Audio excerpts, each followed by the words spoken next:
Hello प्यारे बच्चों। इससे पहले आपने कक्षा 8 की संस्कृत पुस्तक रुचिरा का प्रथम पाठ सुभाषितानी पढ़ा। आज हम इसका जो द्वितीय पाठ है बिलस्य वाणी न कदापि मैं श्रुता, ये जो पाठ है इसको पढ़ने जा रहे हैं। इस पाठ को पढ़ने से पहले हम इसके शब्दार्थ एक बार देख लेते हैं ताकि आपको ये पाठ अच्छे से समझ में आएगा। आइए। कस्मिंश्चित्, कस्मिन् धन चित् मतलब किसी वन में।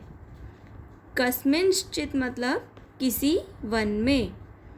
क्षुधार्थः भूख से व्याकुल। क्षुधा मतलब होती है भूख, भूख से व्याकुल। अंतरे बीच में, अंतरे मतलब बीच में। निगूढ़ो भूत्वा छिपकर, निगूढ़ो मतलब छिपना, भूत्वा मतलब होकर मतलब छिपकर। सिंह पद पद्धति शेर के पैरों के चिन्ह। सिंह पद पद्धति मतलब शेर के पैरों के चिन्ह या निशान। रवः, रवः मतलब शब्द या आवाज़। रवः मतलब शब्द या आवाज़। यावत तावत जब तक तब तक। यावत तावत मतलब जब तक तब तक। समयः शर्त, समयः मतलब शर्त। बाह्यतः बाहर से, बाह्यतः मतलब बाहर से। यदि तरहि अगर तो, यदि तरहि अगर तो। तत् श्रुत्वा वह सुनकर, तत् मतलब वह, श्रुत्वा मतलब सुनकर, वह सुनकर। तत् श्रुत्वा मतलब वह सुनकर। भय संत्रस्त मनसाम डरे हुए मन वालों का। भय संत्रस्त मनसाम मतलब डरे हुए मन वालों का। हस्तपादादिकः हाथ पैर आदि से संबंधित। हस्तपादादिका मतलब हाथ पैर आदि से संबंधित। वेपथु मतलब कंपन, वेपथु मतलब कंपन। भोज्यम भोजन योग्य, भोजन योग्य पदार्थ। भोज्यम मतलब भोजन योग्य पदार्थ। सहसा एकाएक, सहसा मतलब होता है एकाएक या अचानक। अनागतम आने वाले को, अनागतम मतलब आने वाले दुख को या आने वाले को। शोच्यते चिंतनीय होता है, शोच्यते मतलब चिंतनीय होता है। संस्थस्य रहते हुए का, संस्थस्य मतलब रहते हुए का। जरा बुढ़ापा, जरा मतलब बुढ़ापा। कुरुते या करोति का मतलब होता है करता है। कुरुते या करोति मतलब करता है, निराकरण करता है। बिलस्य बिल का या गुफा का। बिलस्य मतलब बिल का या गुफा का। अब आपका जो द्वितीय पाठ है उसको हम पढ़ते हैं। देखिए बच्चों, इस पाठ का नाम है बिलस्य वाणी न कदापि मैं श्रुता। बिलस्य मतलब बिल की या गुफा की, वाणी मतलब आवाज़, न मतलब नहीं, कदापि मतलब कभी भी, कभी भी। मैं मतलब मैंने, श्रुता मतलब सुनी। मतलब इस पाठ का नाम है बिलस्य वाणी न कदापि मैं श्रुता। इसका अर्थ होता है कि मैंने कभी भी गुफा की आवाज़ या बिल की आवाज़ नहीं सुनी। अब आइए। प्रस्तुत पाठ संस्कृत के प्रसिद्ध कथा ग्रंथ पंचतंत्रम के तृतीय तंत्र काकोलुकीयम से संकलित है।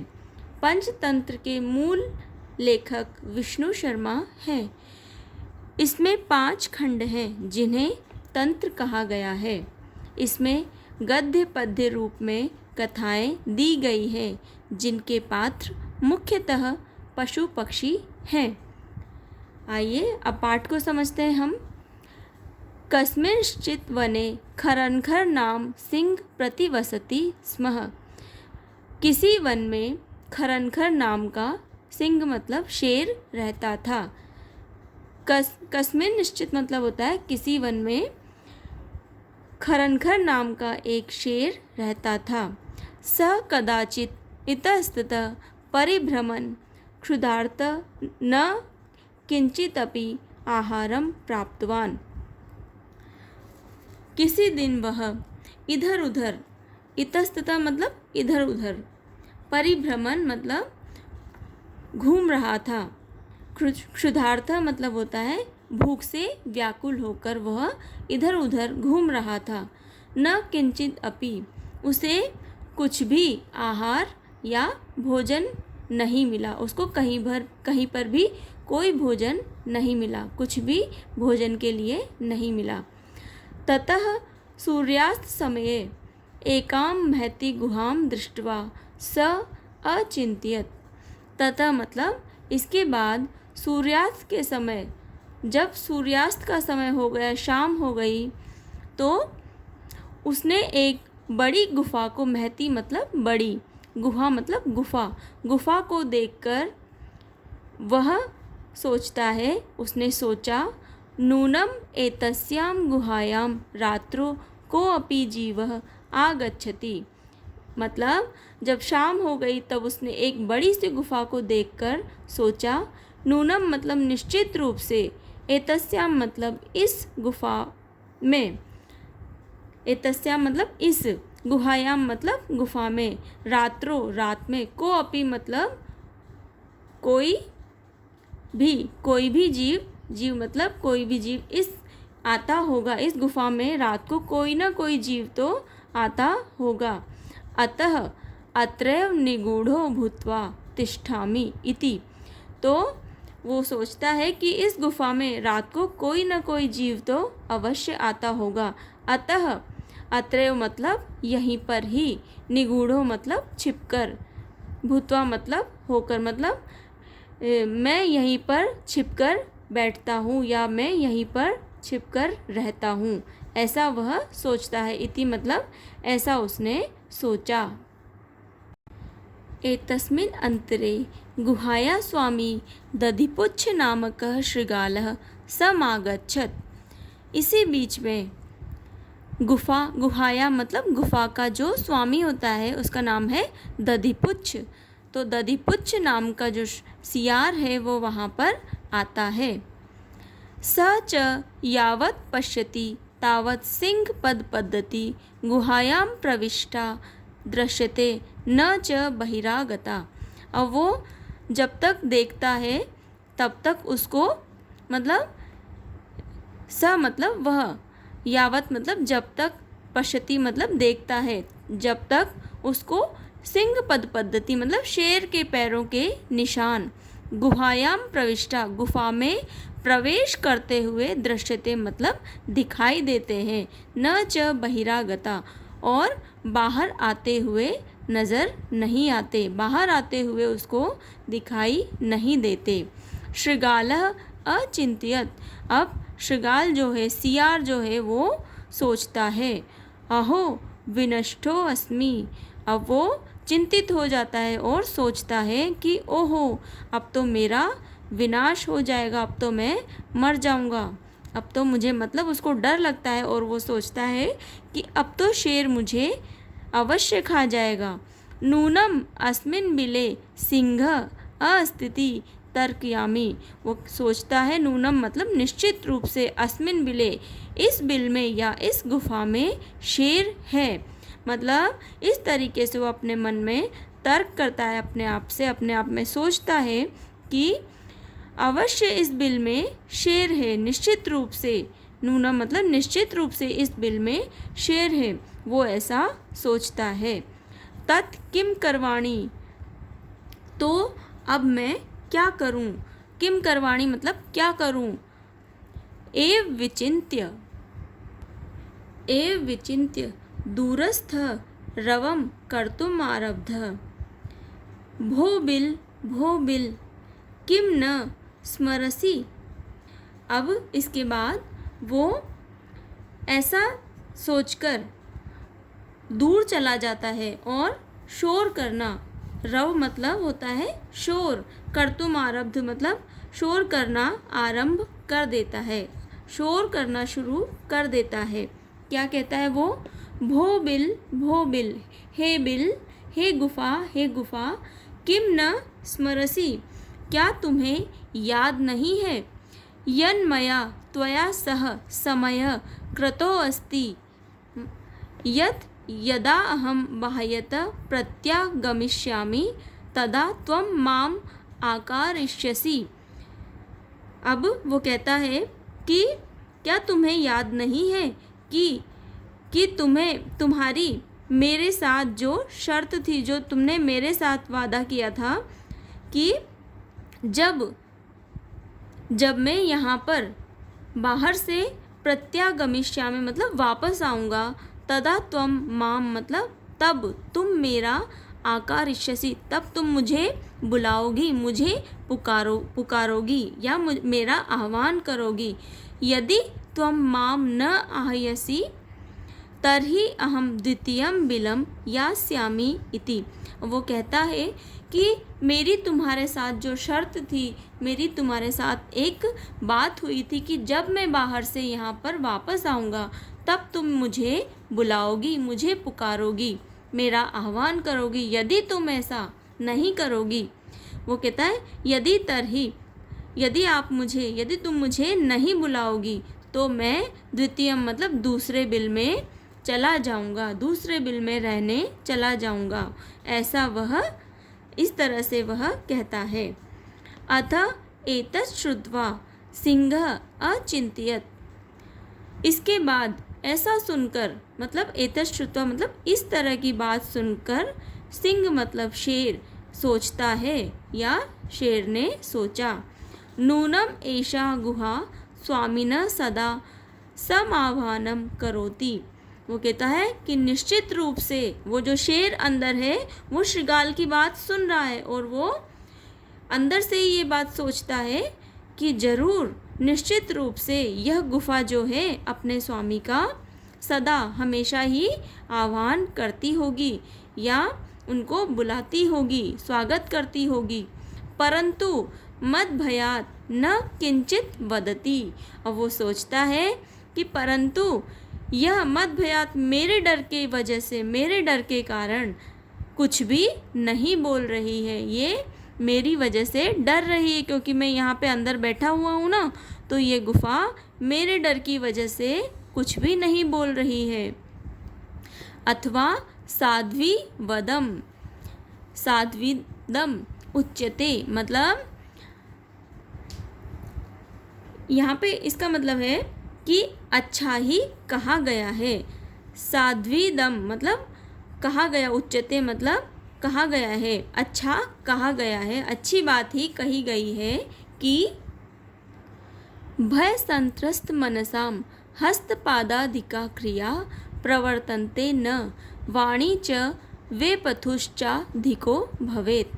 मतलब अब यहाँ पर वो कहता है कि ये बात सही कही गई है कि भय संत्रस्त मनसाम मतलब भय के कारण, डर के कारण जो लोग होते हैं उनके हाथ पैर आदि की क्रियाएं, हस्तपादादि का क्रिया मतलब हाथ पैर के काम करने की जो क्रिया होती है वो बंद हो जाती है।